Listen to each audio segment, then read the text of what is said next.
We'll all live together. It's perfect, Marcus announced, leaning against our kitchen counter with a self-satisfied smile. No messy divorce, no legal hassles, no property division. Just one big happy arrangement. I continued chopping carrots, my knife hitting the cutting board with precise, steady strokes. My name is Julia, and at 35, I was listening to my husband of 8 years explain why his 24-year-old girlfriend should move into our house. Olivia's lease is up next week, he continued, mistaking my silence for acceptance.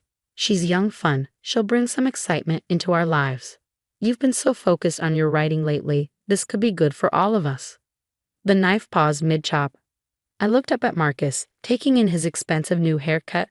The designer watch Olivia had helped him pick out, the eager gleam in his eyes. And where exactly will Olivia be sleeping?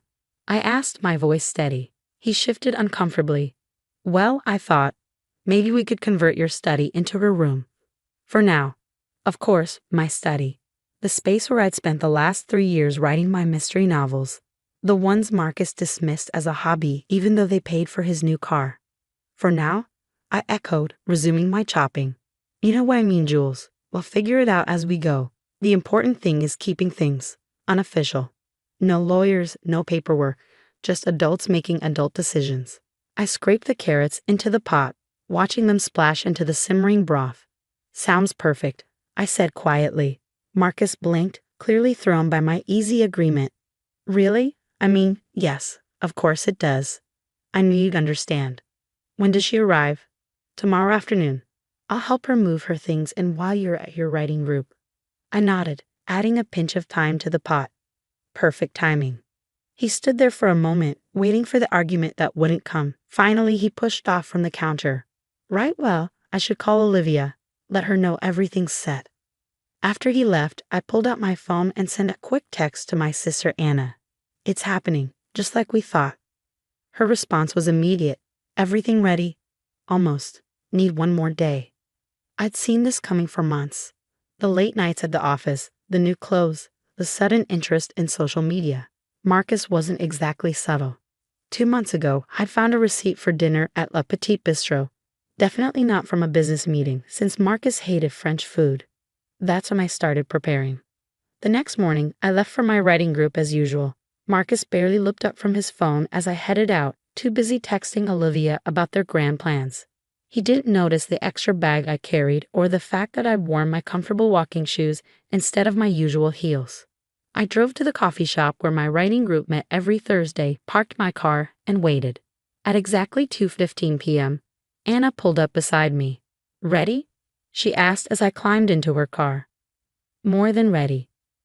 We drove past our house at 3:00 p.m., just in time to see Marcus helping a young blonde carry boxes through our front door. Olivia was exactly as I'd imagined. Pretty in that obvious way that made me feel simultaneously old and relieved. Nice shoes, Anna commented dryly, noting Olivia's impractical heels. Those'll look great when she's taking out the trash. If she stays long enough to learn where the trash goes, I replied. We drove to the modest apartment building across town where I signed a lease last week. Everything was already set up, furniture delivered, utilities connected, kitchen stocked. I'd been planning this move for weeks, ever since I'd overheard Marcus on the phone with Olivia, plotting their perfect solution. You're sure about this? Anna asked as she helped me carry in the last of my bags. I looked around the sunny apartment, at the desk positioned perfectly by the window where I could write, at the peaceful silence that wouldn't be interrupted by Marcus's complaints or Olivia's giggles. Absolutely sure. What time will they figure it out? I checked my watch. Probably around dinner time when they realize I'm not coming back to cook for them. Anna laughed. And the best part? I pulled out my phone, opening the email I'd received that morning. My new book deal. The advance is enough to buy Marcus out of the house, which he won't know until my lawyer contacts him tomorrow. And since he's so against legal hassles, he'll have to explain to Olivia why their perfect arrangement suddenly involves moving out. As if on cue, my phone buzzed with a text from Marcus. Where are you? Thought you'd be home by now. I typed back, making adult decisions. You understand. Then I turned off my phone, poured 2 glasses of wine, and sat down with my sister to wait for the chaos we knew would come. Sometimes the best revenge isn't a big confrontation. It's simply letting people face the consequences of their own brilliant plans. To new beginnings, Anna said, raising her glass. I clinked mine against hers. And to perfect arrangements. Outside, the sun was setting on one chapter of my life, but I wasn't afraid of the dark. After all, I wrote mysteries for a living. I knew all about plotting the perfect twist ending. The first signs of Marcus's panic arrived around 7 p.m. when Anna and I were halfway through our takeout dinner. My phone, now turned back on, lit up with a barrage of messages. Jules, where are you? This isn't funny. We need to talk about this like adults. Answer your fate only. The last one made me smile. Marcus had always hated being ignored. It threatened his carefully constructed image of control.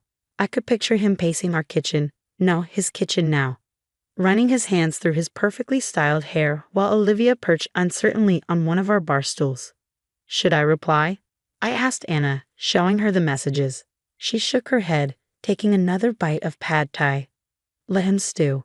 He wanted an arrangement without legal hassles. Well, this is about as unofficial as it gets. I had just muted my phone when someone knocked on my apartment door. Anna and I exchanged glances. We weren't expecting anyone, and only 3 people knew where I was.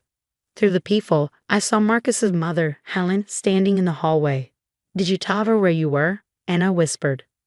No, but she's friends with my real estate agent. I took a deep breath and opened the door.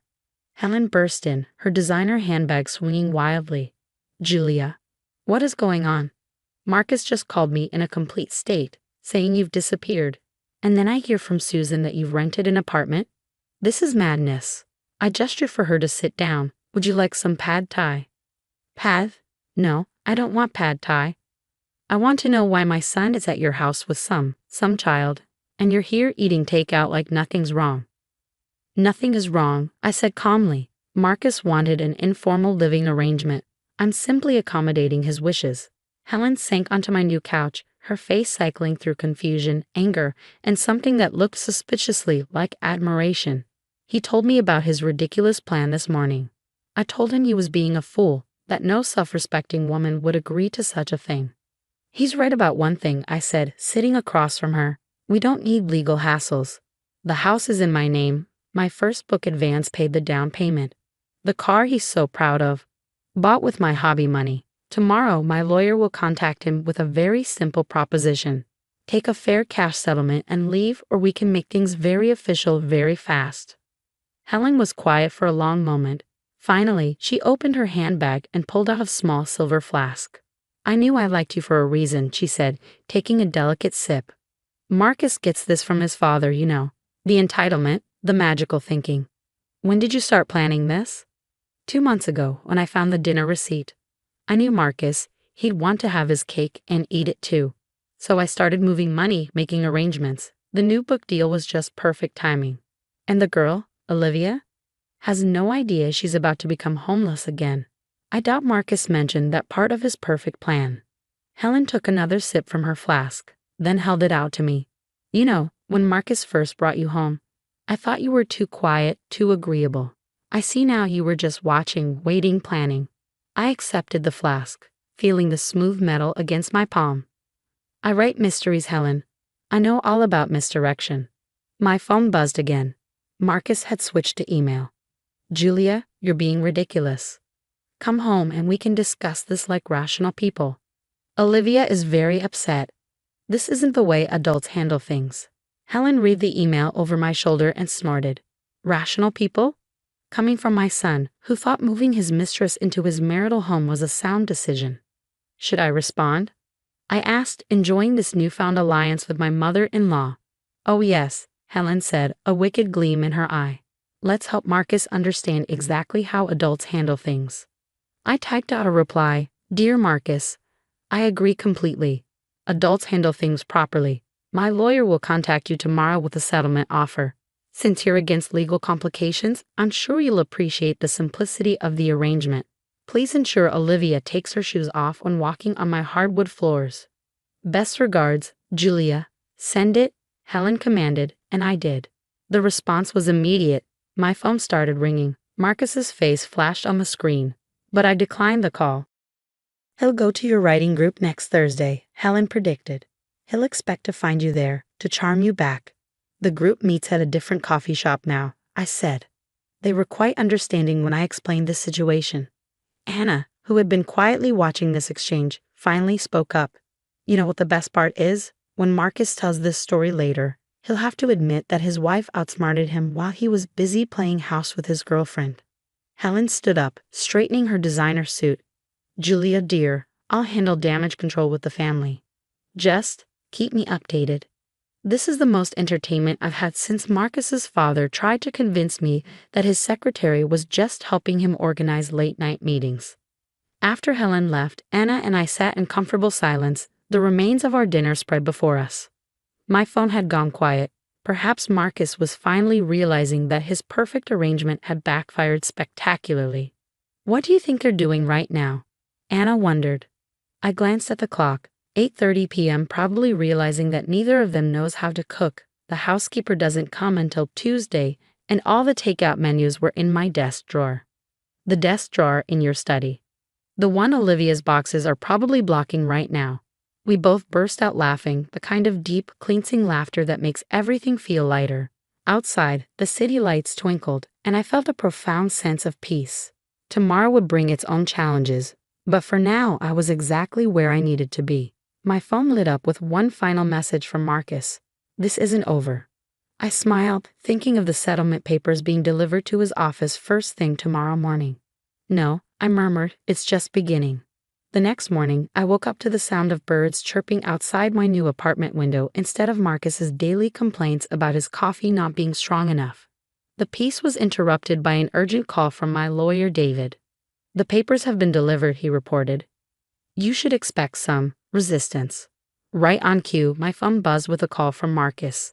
I declined it, putting my phone on silent as I started my morning writing routine. The words flowed easily. Amazing how creative you can be when you're not managing someone else's emotional weather. Around noon, my doorbell rang. Through the peephole, I saw Olivia standing there, looking considerably less polished than she had yesterday. I opened the door. Julia, she said, her voice shaking. We need to talk. I leaned against the doorframe. About what? Marcus, he didn't tell me the house was yours. He said everything was joint property, that it wouldn't be complicated. She twisted her hands together. Now he's saying we have to leave by the end of the month. Sounds like you and Marcus have a lot to discuss. Please, she said. I gave up my apartment. I don't have anywhere else to go. I felt a flicker of pity, quickly replaced by resolve. That's funny. Yesterday you were quite happy to take my home. Now you're worried about not having one. She flushed. It wasn't like that. Marcus said you were okay with it, that you understood modern relationships, and you believed him. A man willing to move his girlfriend into his wife's house without any legal protection. I shook my head. Think carefully about what that says about his character. The realization dawned slowly on her face. He said the same thing about my apartment lease. That we didn't need paperwork, that it was better to keep things simple. Let me guess, he suggested you give up your lease before discussing any of this with me? She nodded, tears forming in her eyes. Olivia, I said, softening slightly, take some free advice from someone who writes about manipulative characters for a living. People who avoid legal hassles are usually the ones you need legal protection from. After she left, I called Helen. You'll never guess who just visited, I began. Oh, I can guess, Helen replied. Marcus called me this morning, ranting about how unreasonable you're being.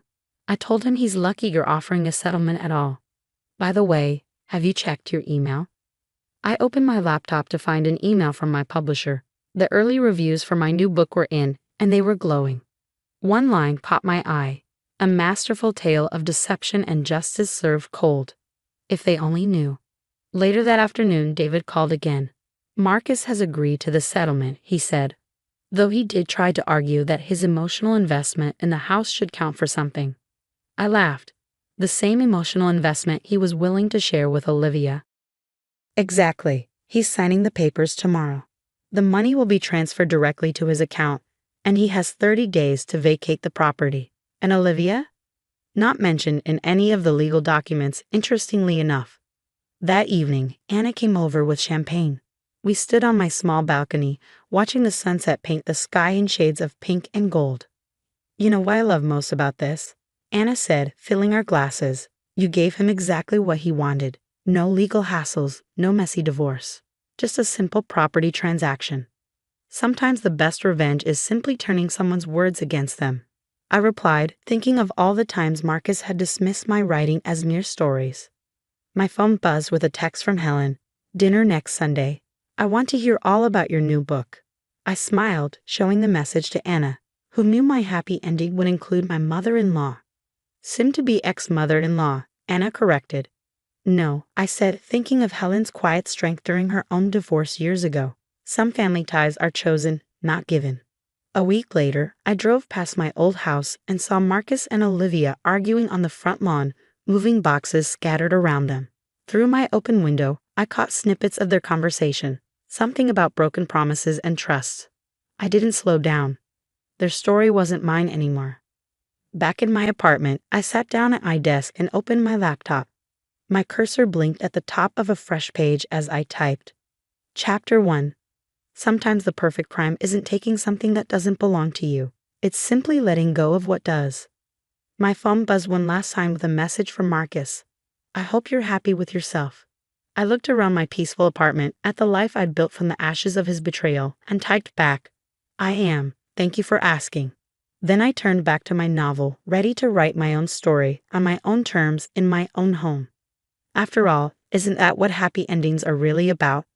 Some people might call what I did revenge. I prefer to think of it as poetic justice, served without legal hassles, just as Marcus wanted. Sometimes the best plot twists are the ones we write for ourselves.